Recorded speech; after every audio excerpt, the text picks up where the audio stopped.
2 March তাৰিখে এই নিৰ্দেশনাৰ জৰিয়তে থলুৱা ভাষাক প্ৰাথমিক বিদ্যালয়সমূহত মাধ্যম হিচাপে ব্যৱহাৰৰ কাৰণে যি নিৰ্দেশনা আমালৈ প্ৰেৰণ কৰিলে তাৰ কাৰণে অসমৰ মাননীয় মুখ্যমন্ত্ৰী ডক্টৰ হিমন্ত বিশ্ব শৰ্মা ডাঙৰীয়া আৰু শিক্ষামন্ত্ৰী মনোজ পেগু ডাঙৰীয়াক ধন্যবাদ আৰু কৃতজ্ঞতা জনাইছোঁ। তেখেতসকলৰ এই বদান্যতাৰ কাৰণে আজি সমগ্ৰ ভাৰতবৰ্ষত ১৪০০ জাতি জনগোষ্ঠীসমূহৰ যি নিঃশেষ হৈ যাব বিচৰা যিবিলাক ভাষা এই ভাষাক উজ্জীৱিত কৰিবৰ কাৰণে তেখেতসকলে যি প্ৰয়াস আৰু তেখেতসকলৰ যি পদক্ষেপ তাৰ কাৰণে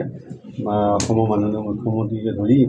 আমাৰ শিক্ষামন্ত্ৰী মহোদয়ক ধন্যবাদ আৰু কৃতজ্ঞতা জনাইছোঁ। শেহতীয়াকৈ NEP 2020 এই অনুসৰি